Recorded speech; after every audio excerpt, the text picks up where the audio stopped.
Welcome back to the 14th Jaipur Literature Festival protected by Dettol. This session is produced in partnership with Rajasthan Patrika.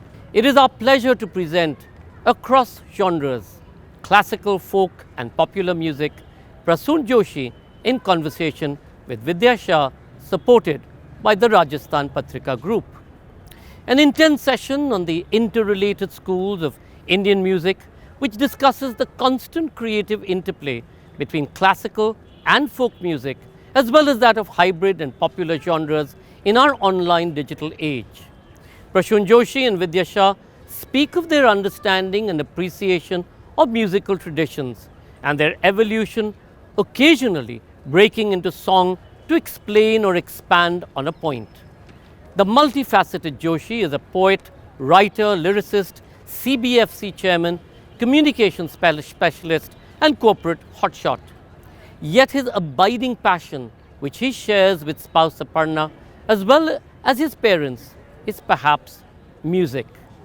Together with Shah, passionate scholar, singer, musician, writer and social activist, he throws light on the cultural diversity as well as the intrinsic unity of this vast heritage and its new offshoots. Prasoon Joshi is an acclaimed poet, screen and songwriter, featured in international shows including Cannes. He's also been awarded the Padma Shri and several national awards. The author of 4 books of poetry, the first one at the age of 17, a screenplay and songwriter of award-winning feature films Tare Zameen Par, Bhag Milka Bhag, Rang De Basanti, Neerja, Manikarnika and many more. Vidya Shah is a singer and musician from New Delhi, India. She was initially trained in Carnatic music and later received guidance in the North Indian genres of Khayal from Shubha Mudgal and Mujahid Hussain Khan, and Thumri Dadra and Ghazal from Shanti Hiranand. She is the recipient of the Charles Wallace Award and a senior fellowship from the Government of India for her project Women on Record, a performance highlighting the contributions of the forgotten women performers in the gramophone era. She is the author of Jalsa, Indian Women's Journey from the Salon to the Studio. Please do remember to comment by typing it into the comment section below. Ladies and gentlemen, across genres, classical, folk and popular music, Prasoon Joshi in conversation with Vidya Shah, presented by Rajasthan Patrika. First off, I think speaking of across genres is really a very, very central theme for a musician. Normally when people ask you, when you tell people you're a musician, it's not uncommon that the first thing they'll ask you, कि आप किस तरह का गाना गाते हैं? What is the kind of music that you sing? So you invariably you mention a genre, ख्याल गाते हैं, ठुमरी गाते हैं. And on the other hand, you also you have audiences who also have their preferences. Some will say, I like listening to film music. Some will say, oh, मैं तो सिर्फ classical सुनती हूँ, वगैरह वगैरह. So the idea of the genre is very central, both to a performer and to a listener in the world of music, and particularly Indian music. So I think it's going to be an interesting 40 minutes, I can say with fair surety, because these are sort of challenging ideas for the world of music itself, and also historically how it has evolved, and what do genres really mean in today's world? What do genres convey in the context of tradition, for example, traditional music in today's world? What is the relationship between genres and how have they evolved over a period of time? I think for someone, Prasoon, for someone like you who has straddled across pretty much all the genres that are mentioned in the title of our conversation today, what relevance does the genre hold for you? Actually, when you start doing music or music enters your life, you don't know genres. When as a child, you hear, sounds and you start seeing patterns and you start singing, or somebody's singing a lullaby to you. I mean, you don't know what genre it is, and you basically just connect with it in a certain way. Genres evolve later. Genres are it's a kind of afterthought. Yes, it could be born out of a certain, reality. Take, for example, folk music. Now, call it folk music, call it people's music. Some people take offense to call it folk music, and they got to the genesis of the word folk and get into this high art and low art and all those things. I don't want to get into all that, but yes, those are important. So the nomenclatures become important as you go. So the folk music will be born out of the milieu. I was born in Uttarakhand, and for me, the folk music of Uttarakhand, the Kumauni and Garhwali folk, which I heard for the first time, my grandmother singing or the people singing there. Those days, I didn't understand what folk music represents. Right. It's only later that I realized that, and especially coming to the film world, where I saw that when in doubt, do a folk tune. you know, because, but why is it? And I started thinking about why is it that when you use लोक संगीत का जब आप प्रयोग करते हैं, why do you think the लोक संगीत जो है वो इतनी जल्दी कनेक्ट करता है? क्यों इतनी आसानी से वो कनेक्ट करता है? क्यों ऐसा बार बार सुनने के बावजूद वो पुराना नहीं पड़ता है? What is that? You've heard, मैंने तो जो अपना हमारे यहाँ पहाड़ी जो धुनें होती हैं, फिर वो राग पहाड़ी, आप तो क्लासिकल म्यूजिक में सिद्धस्त हैं, तो वहां पर राग पहाड़ी आप देखें तो उसका जन्म तो कहीं पहाड़ों से ही हुआ है। अब उसको आपको क्लासिकल म्यूजिक में सुने या फोक म्यूजिक में सुने या फिल्मी गीत सुने, तो हमने उसके कई वर्जन सुने। उसके That's exactly the point. हाँ, कई वर्जन सुने हैं। आप देखिए हिमाचल में अलग तरह से गाया जाता है, उत्तराखंड में अलग तरह से गाया जाता है, हर जगह अलग अलग उसका एक आपको रूप मिलेगा, लेकिन वो राग पहाड़ी है, उसके कुछ है, पैटर्न है। और आप देखते तो इस जो मैं बात कहना चाह रहा हूँ ये कि क्यों है कि फोक म्यूजिक इतना हाथों हाथ लिया जाता है और इतनी आसानी से आपके मन मस्तिष्क में घुस जाता है। Why does folk music so easily tiptoes into your subconscious? Before you know, you start humming it. Why is it that? It is actually part of our subconscious. ये वो पत्थर है विद्या जी, ये वो पत्थर है जो आपको कई बार नदी के किनारे मिलता है और आप कहते हैं इसको किसने तराशा होगा? ये इतना चिकना, इतना तराशा हुआ पत्थर कैसे है? वो सदियों से लुढ़कता आ रहा है, एक हाथ से दूसरे हाथ, एक चट्टान से दूसरी चट्टान से टकराता है, लुढ़कता है, और धीरे धीरे वो एक ऐसी उसके अंदर एक वो आ जाती है, फिनिश आ जाती है। वही फोक म्यूजिक में भी होता है कि वो एक हाथों हाथ इतने लोगों के हाथों से गुजरता है, इतनी जनरेशन से, it gets handed over to many people, and that's why it becomes so smooth, so flawless, that whenever you see even film people using that, they have a hit song in front of them.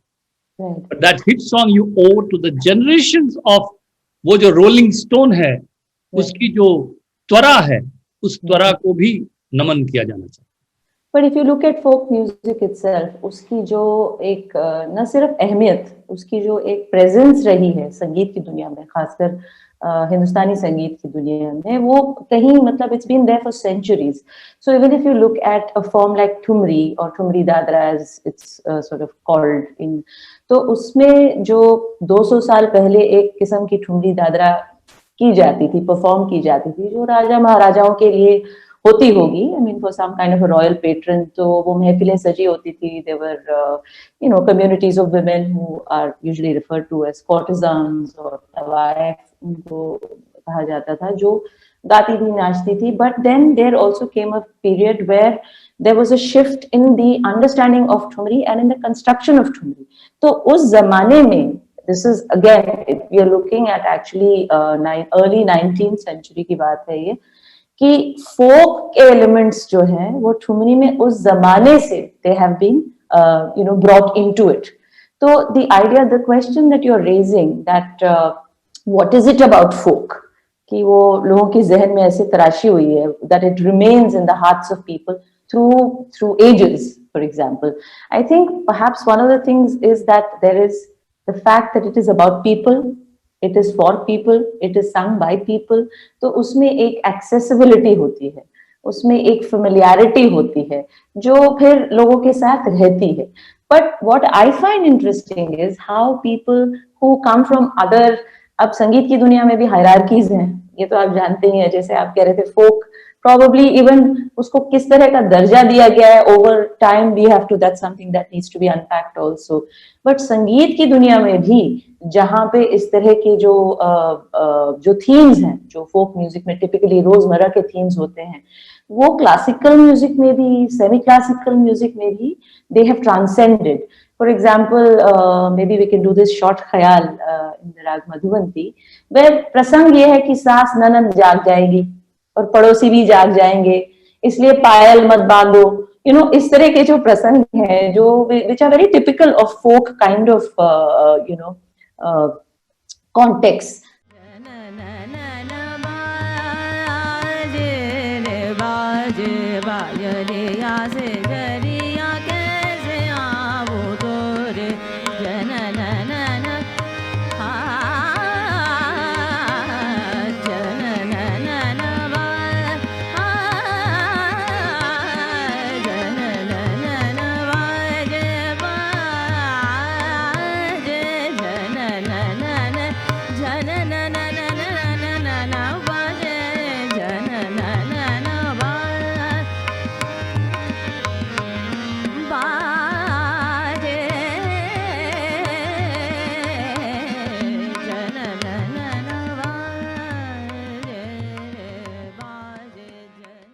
So there is a level of ease with which you can bring folk elements into, synthesize them into more formal kind of genres. And that actually for me, the point that you raised, कि वो इतना उसका एक smooth presence है, and you used a beautiful expression कि tiptoes into our life. It's such a seamless way in which it comes into our lives, and that is actually very interesting, Prasunji, because that suggests कि ये जो हम genre करके संगीत को बांट देते हैं, उसमें कितना ज्यादा आदान प्रदान है, कितना ऑस्मोसिस है, कितना बोरोइंग है, कितना लिफ्टिंग है. तो given that you were talking about how you brought a lot of folk into film music, for example. Sorry, बताएं. ये कहीं एक चीज और समझने की आवश्यकता है कि देखिए, इंडिविजुअलिज्म जो है वो आर्ट में, जहाँ भी खासकर म्यूजिक में और ये फोक म्यूजिक की जब हम बात करते हैं, कहीं उसमें एक सेंस ऑफ कलेक्टिव होता है जी. एक सामूहिक अवचेतन है हमारा, और एक सामूहिक क्रिएशन भी है हमारा. सो जब हम मिलकर, जब भी आप ये अपनी छाप छोड़ने की, जो एक ईगो जब आता है आर्ट में, उसके बाद उसमें एक अलग चीज आती है. मैं ये नहीं कह रहा हूँ, I am not criticising the ego part of it, I am not criticising the self part of it. Sure, I get that. It's very important. Yes, important. But at the same time, if you see the beauty of folk music is that it has a sense of collective. आप ये कह रहे थे वो तराशा कैसे, एक आदमी कितना तराश सकता है. जब वो एक से दूसरे के पास जाता है, दूसरे से तीसरे के पास जाता है, और कोई उस पर अपना हक जमाने की कोशिश नहीं करता है, तो उसकी जो आभा होती है, जो उसकी जो प्रतीति, उसमें जो एक दीप्त होती है, उसमें एक चमक होती है, वो चमक जो होती है वो कलेक्टिव होती है. It reflects the collective very well. अगर आप देखें, also folk music is often misunderstood. When you talked about Thumris and all that, and I am working these days on Thumris, and I will give you a little bit of ideas also. I am working with also Rashid Khan also. We are working on an album these days. And I'm composing also a few Thumris because I feel that उसमें भी क्या है, फोक का अंश है, लेकिन फोक में एक और चीज थी, वो उसका एक और रोल था. जैसे कि आप उसको कह सकते हैं कि संस्कृति का रक्षा कवच. आप ये भी कह सकते हैं कि हमारे जो जितने परंपराएं थी, जो हमारे कई चीजें जो हमारी जिंदा रही हैं आज, वो फोक गीतों की वजह से जिंदा है. कई संस्कार गीत हैं जिनमें आपको पता लगता है कि व्हाट इज द ट्रेडिशन. कई ऐसे गीत हैं जो कृषि गीत हैं, जिनमें आपको पता लगता है कि व्हाट इज द, कि फसल के लिए और जमीन के लिए और धरती के लिए और मिट्टी के लिए क्या क्या करना चाहिए और क्या सही है और कौन सी ऋतु में क्या सही है, ये आपको गीतों में मिलता है. जी इसके बिल्कुल। अलावा श्रम गीत हाँ, होते हैं, और वो श्रम गीत जो थे, जिसे जैसे कहते हैं आप जोर लगा के हिस्सा, ये एक श्रम गीत है। जब आप श्रम करते हैं तो आपको एक तरह का जोश देने के लिए उसके अलग गीत होते हैं। हाँ, फिर बाल गीत होते थे, फिर तीज त्योहारों से जुड़े हुए गीत होते थे। तो बिल्कुल। फोक म्यूजिक को अगर आप देखें तो वो लोगों के मन मानस को, लोगों की के जीवन को परिलक्षित करता था, उसको रिफ्लेक्ट करता था. So if you narrowly look at folk music, which many have done, and they have, in fact, it pains me when I see in films and all that, that a very narrow representation of folk, which is just an entertainment part of it, the rhythm part of it, or a few catchphrases are considered folk. That's not folk. Right. Folk actually reflected the pains, sorrows, problems, happiness, joys, everything of the times of the people. Right. When it stops reflecting that, then you are not doing justice to folk. So folk का एक अंश उठा लेना और उसको लोक संगीत कहना सही नहीं है. But you know, I feel समझने की आवश्यकता. जी. बिल्कुल सही कह रहे हैं आप. I mean, folk music essentially is really, you know, it is very representative of society, of social ideals, social values, of collective labor, like you said, Shram Geet, so on and so forth. There are many, but this idea of representation, you know, of how it gets interpreted, of how it gets represented, I feel that is a challenge that every genre faces. And that challenge is really a result of how music gets connected with the changes around you. So while you are saying that there is a reductionist manner in which folk music is presented or heard or understood in today's society, I feel it is quite comparable to what is happening to other genres, you know. So Thumri, for example, if I go back to that, I mean, we can also speak about Khayal, we can talk about Qawwali. There are so many other genres which are also facing this kind of a challenge. But जैसे ठुमरी में पहले folk elements थे, उसके बाद to give it उसमें एक चमक लाने के लिए उसको और classical बना दिया गया था. जैसे अब जो उस्ताद लोग गाते हैं, पहले तो सिर्फ बाइयां गाती थी ठुमरी, फिर ये हुआ कि उस्ताद भी गा सकते हैं ठुमरियां. तो फैयाज खान साहब, बड़े गुलाम अली खान साहब, ये लोग बड़ी नायाब चीजें गा के जा चुके हैं. We know that, you know, they have sung beautiful thumris, and usually the theme has also changed considerably. You know, they are more in the realm of love, of amorousness, of separation. बहुत linear. I would consider. लेकिन आप जैसे पुराने कोई दादरे हो, जैसे अब एक दादरा जो मैंने भी मतलब जो पूर्वी रीजन का है, यूपी बिहार टाइप का, कि निहुरे निहुरे बहारे अंगनवा गोरिया निहुरे, तो इसमें तो ये अंगने में झाड़ू मार रही, आंगन में झाड़ू मार रही. That is it's such an everyday kind of a thing, but उसको भी एक क्लासिकल फॉर्म दे दिया गया. निहुरे बहारे अंगनवा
कहने का मतलब ये है कि this linear slotting of, you know, ये इसमें इतना, इसमें इतना और इसमें इतना, और आप शास्त्रीय संगीत गाती हैं तो फिर आप ये कैसे गा सकती हैं. That kind of a very linear way of approaching music, I feel we end up losing a lot of things in the process. Don't you think so? देखिए, बिल्कुल सही कह रही हैं आप. क्योंकि जो ठुमरी का जो उद्देश्य रहा मैंने एक जैसे आपको मैं वो सुनाता हूँ, आपने तो सुनी है मेरी, शुभा जी ने गाई थी, वो ठुमरी है, सीखो ना नैनो की भाषा पिया, जी जी। कि सीखो ना नैनो की भाषा पिया, कह रही तुमसे ये खामोशियां, सीखो ना पिया, लब तो न खोलूंगी मैं, समझो दिल की बोली, सीखो ना नैनों की भाषा पिया। But you अब ये know मैंने what is बहुत पहले beautiful लिखा था, about ये मैंने लेकिन बहुत but पहले what लिखा is था, और ये नैनो की मुझे लगा कि ठीक है, इसमें एक रोमांस है, learn the eyes, the language of eyes. अभी कुछ दिन पहले मैं ये सोच रहा था कि एक second, I just want to make one comment about this जी सीखो ना नैनो की भाषा पिया. जी I find it particularly modern, although it has traditional elements. बिल्कुल You know what सही, I am trying to say? तो बिल्कुल सही उसमें कह रहे हैं। जैसे हम अभी तानपुरा लेके ये गा सकते हैं कि देखे बिना नहीं चैन सुरतिया, तो इसमें भी नैन का ही है, चलन जी तो नैन का ही है भाई, जी जी सुरतिया देखे बिना। तो पर आपने जो एक उसको एक मॉडर्न येट ट्रेडिशनल एक जो उसकी एक जगह बनाई, जी it's almost like carving a new spot जी। for one can call it a new kind of a thumri.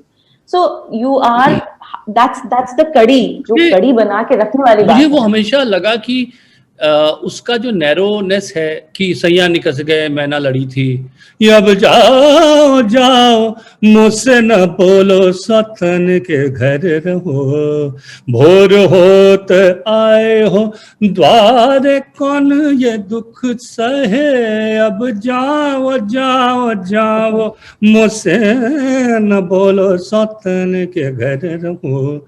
अब ये ट्रेडिशनल थॉट है, इसमें वो सुबह इंतजार कर रही है। मुझे लगता था कि जो आज की लड़की है, आज की स्त्री है, वो शायद इससे आगे निकल चुकी है, और वो शायद सुबह तक इंतजार नहीं करेगी अगर आप सौतन के घर से आ रहे हैं तो। Okay, she might not open the door for you, but इसमें उसकी एक एक्सेप्टेंस है। तो मैंने तो अभी हाल में एक मैंने लिखा था कि जो ये आप हमेशा नज़र की तारीफ करते हैं और कहते हैं कि आंख लड़ाए नैन या मतलब हमारी नैन लड़ गई आ है जा तो रहे हाँ. समझ, हाँ, तो नैनों को लड़ाने की बात करते हैं, पर कहीं ना कहीं वो नैन शायद कई ऐसी सिचुएशंस हैं जहाँ चुपते भी हैं। तो मैंने उसके ऊपर एक्सपेरिमेंट किया था ये कि नजर तोरी घूर घूरम घूरम, नजर तोरी क्या बात है. घूर घूरम घूरम, नजर मोरी झुकी झुकी रहे हरदम, नजर तोरी क्या बात है. घूर घूरम घूरम, तोरी नजरिया से शिकवा नहीं, तोरी नजरिया से शिकवा नहीं, शिकवा नहीं, नियत तोरी डोल डोलम क्या डोलम, बात है. नियत तोरी डोल डोलम डोलम, नजर तोरी घूर घूरम घूरम, नैनों के मिलने से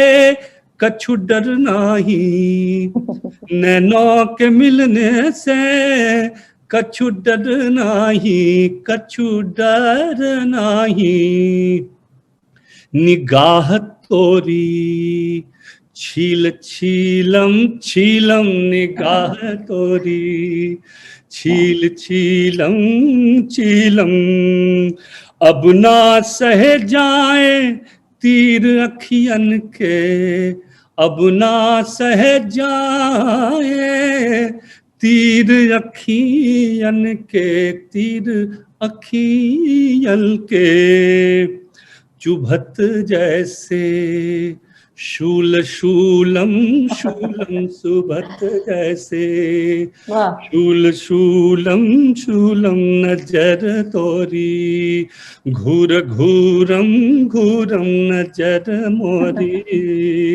झुकी झुकी रहे हरदम नजर वाह, तोरी।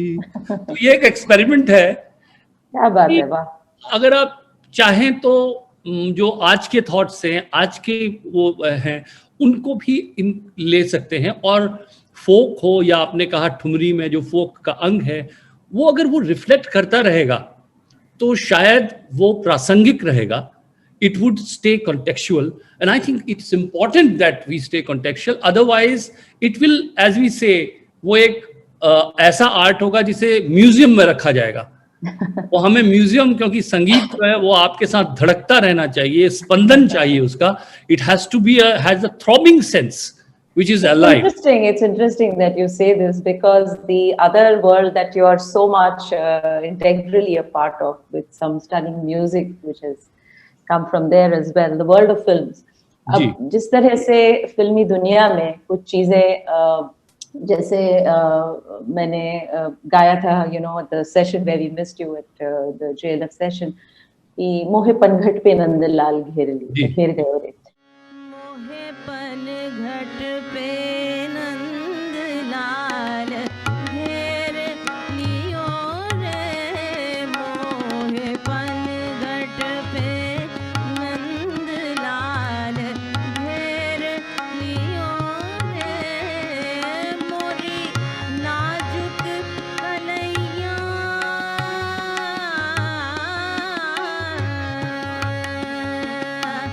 मोरी नाजुक कलैया मरोर लियो रे, मोहे पनघट पे नंदलाल।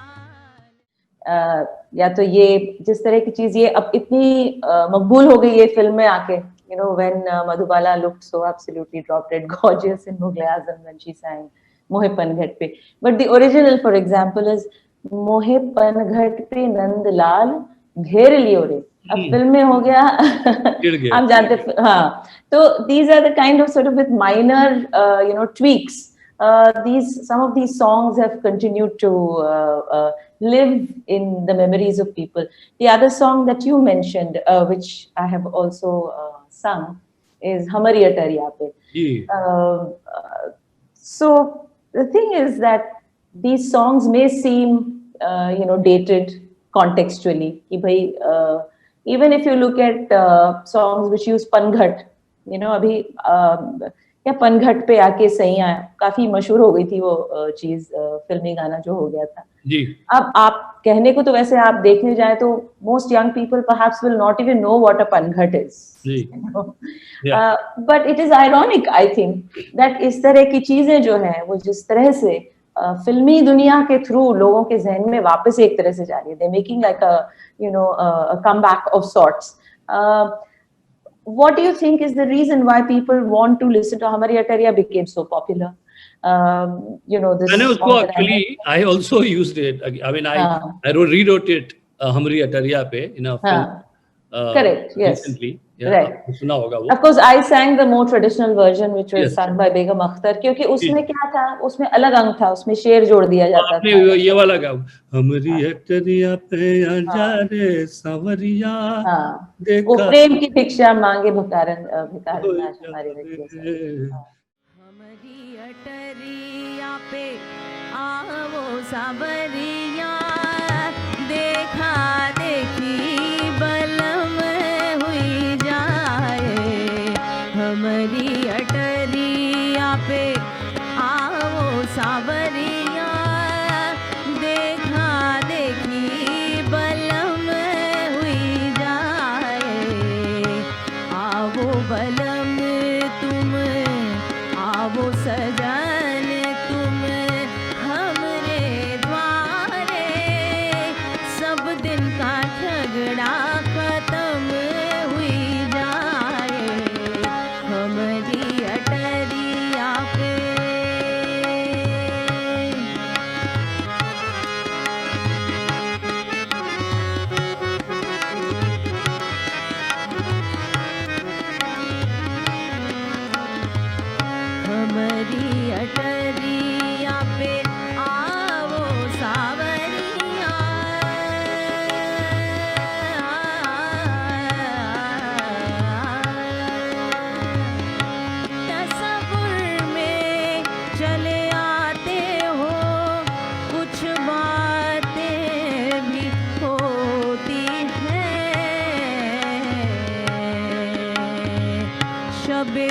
बरकत भी होती है, मुलाकातें भी होती है। हमारी अटरिया पे आओ सावरिया, देखा देखी बलम हुई जाए। बहुत सुंदर है, वेरी नाइस।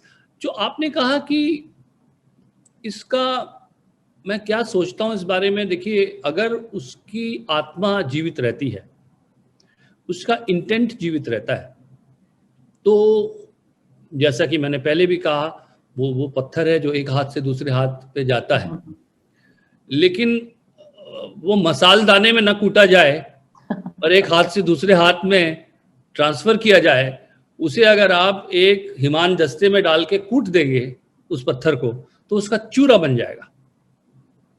उस पत्थर को राष्ट्रीय, अगर आप उसको कूट रहे हैं तो then I have a problem with it, because ये जो चीजें हैं, ये खूबसूरतियां जो हैं, ये जो नुआंसेस हैं इसके, ये बारीकियां जो इसको, हाँ, जो बारीकियां हैं, ये अगर उन्हीं लोगों के हाथ में रहती है जिनको उससे प्यार है, जो उसका मतलब समझते हैं, तो उसकी खूबसूरती में इजाफा होता है, बढ़ोतरी होती है। इट उसको वो एक तरह से और उसको खूबसूरती उसको मिलती है। लेकिन अगर वो गलत हाथों में पड़ जाता है और उसमें सिर्फ आप एक जिसे कहते हैं चित्तानुरंजन ढूंढ रहे हैं, अगर it is only just entertaining and also probably some people say it sounds cool or it sounds exotic, has some kind of a superficial sort of हाँ, because देखिए sounds होती हैं। अब आपने मैंने एक शब्द का प्रयोग किया था पाठशाला, एंड लोगों को लगा भाई पाठशाला नहीं समझेगा कोई, धीरे धीरे समझने लगे, मस्ती की पाठशाला का यूज किया। I feel that people have to also take a little, see art जो होता है उसमें अभी जो हमारा एक जो the thing we need to, and that's the reason I feel a conversation like this, Vidya ji, first of all thank you for coming for this session. I'm so excited, always excited to chat with you, but विद्या जी ये जरूरी है कि इस तरह की चर्चाएं हों और इस तरह के फेस्टिवल हो, क्योंकि हम लोग नहीं तो उसके मूल स्वरूप पर हम कभी चर्चा ही नहीं करते कि भाई वो क्या था, वो खूबसूरती क्या थी, वो कहाँ रही थी। वरना you will say that on one hand it is important that I had it is a fortune or misfortune or whatever you call it, to deal with the world of the classical music. I learned under Sawan Khurana as well for some time, and me and Rashid Bhai the other day we were talking about the great tradition, and हम लोग किरवानी के genesis की चर्चा कर रहे थे कि राग किरवानी कैसे शुरू हुआ और कैसे उन्होंने मुझे छोटी छोटी पुरानी चीजें सुनाई थी उस घराने की। Now on one hand I think when I start practising popular genre and I realized I was a poet who published before, but I started writing film songs and realized that I want to reach out to more people. On one hand, it was my sort of intent or responsibility to simply write things which can, be understood. I feel somewhere I would like to challenge the audience and also request them to understand their responsibility as well. देखिए art जो है उसमें जितना देने वाला art बनाने वाला है उतना ही सीकर्स भी चाहिए. You need to seek art. अगर आप सीख नहीं करेंगे, so you would want everything to be. गुलजार साहब से बहुत पहले हमारी चर्चा हो रही थी. गुलजार साहब और मैं साथ ही JLF में थे और मैं यही गुलजार साहब से कह रहा था कि आपके ज़माने से मेरे ज़माने तक शब्दों की संख्या कम हो गई, शब्दकोश कम है. मेरे पास कम शब्द हैं जिनके माध्यम से मुझे अपनी बात कहनी है. आपके समय में ज़्यादा शब्द थे because people understood the language much more. अभी जो शब्द पर ऐसा नहीं होना चाहिए. Actually, speaking of शब्दकोश, seeking is very important. That I also want to understand कि इसका तात्पर्य क्या है, ये शब्द क्या है, और अगर मैं नहीं जानता हूं तो उसे सीखूं, बिकॉज देखिए शब्द जो होता है वो संस्कृति का कैप्सूल होता है, उसमें सिर्फ it's very layered, you can replace it. When you try to replace it आप एक डिससर्विस करते हैं, आप उससे जुड़ी हुई संस्कृति, भावनाएं, नुआंसेस सबको खत्म कर देते हैं। You might be able to communicate, but communication से बियॉन्ड है आर्ट। आर्ट एक तरह की रसोत्पत्ति है, वो आपके मन में एक भावना का सृजन है। जब आप कोई शब्द सुनते हैं तो बस उस शब्द को सुनते ही आपके मन में चित्र आने लगते हैं। जब कुमार गंधर्व जी गाया करते थे, मुझे याद है एक ही शब्द का उन्होंने प्रयोग किया उसमें, किनारे किनारे किनारे किनारे दरिया, कश्ती बांधो रे किनारे किनारे किनारे किनारे दरिया। अब ये किनारे शब्द का प्रयोग बार बार हो रहा है और मुझे एक चित्र बन रहा है। अब ये क्या कहने की कोशिश कर रहा है? Also, I think we have got too obsessed with the message. Sometimes there is no message. Right. Sometimes उस मोमेंट में, उस क्षण में स्वयं को भुला देना, उस लम्हे में मुब्तला हो जाना अपने आप में एक उपलब्धि है, अपने आप में एक सीकिंग है। I think that's the beauty of music, which you have, the way there is this beautiful coming together of Sahitya and Sangeet, how music fuses with the lyric, how the word melts into the melody. And these are really very special, very subjective moments. And like you pointed out, that sometimes if we listen to music, if we don't think of the message and we just listen to it, the sheer range of emotions and the sheer range of possibilities that it can offer you at an emotional level, at so many levels, at an intellectual level, at so many levels, that if we allow for that experience if we allow for us to submerge in that experience, then I think the world will be a much better place to live in. Really. Yes. And also in terms of, what you said about lyric, sahitya, शब्दों को महसूस करना, उनके मजे लेना, whether it is किनारे किनारे or whether it is सने हाथ माटी के खुशबू लिए, whatever it might be, the fact is the idea of enjoying an experience, even if it makes you sad, the fact that you get into an experience, I think that really transcends the idea of genre. And therefore music, I think, is a very personal experience. But the way you can relate with it, the fact that it allows so much subjectivity is, I think, really the beauty of it. एक बार A.R. Rahman साहब और मैं चर्चा कर रहे थे एक session के दौरान, and we concur on the thought that कहीं music is between two notes. Music right. Notes में नहीं है, म्यूजिक दो नोट्स के बीच में है, क्योंकि म्यूजिक आपके मन में जो सृष्टि कर रहा है, what is happening to your mind, you are constantly a co-creator. Right. It is not a creator and a receiver. The condescension with which we approach art, we feel there is a receiver and there is a projector. Actually art जो है वो एक भाव सृष्टि है, and it's a co-creation of the listener and the one who is performing. And without both of them being together trying to co-create, there is nothing. Because क्या है, ultimate music में मानता हूँ मौन में है, जब कुछ कहने को ना रह जाए, कुछ सुनने को ना रह जाए, everything becomes still and everything is pristine. That is the ultimate moment of music. वहाँ music है, और वहाँ पहुँचने के लिए ये सब tools हैं. This has also been very beautifully discussed in our philosophy, whether you're talking about anahadnad or anahatnad. There are so many shunya hi shunya sama vahinge, Kabir Das ji keh gaye. But really, Prasoon, I think we've had a good time in opening up more conversations on this idea of how music exists across and without so many boundaries at the same time. But time is always a consideration, so we have to go back to Kritika now. आँखों की बात की है, तो I will another composition which I'm working on these days, again with eyes. I will finish with that. This is another composition of mine. You will enjoy, Vidya ji. So Certainly look forward. So Naina, please. कि यह है कि नैना ये चंचलिया तो वहाँ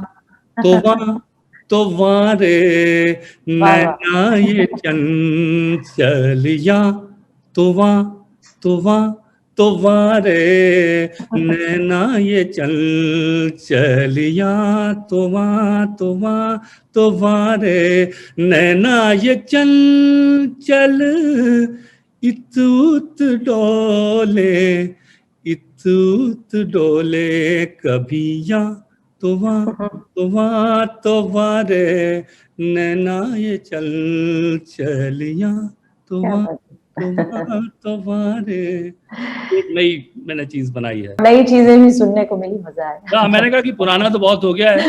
पुरानी चीजें भी सुनेंगे हम। I have recorded a few things which I think hopefully Definitely. in the course of the session.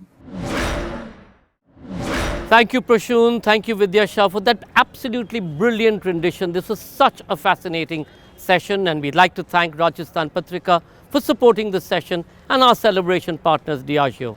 Thank you all for watching and being such a great audience.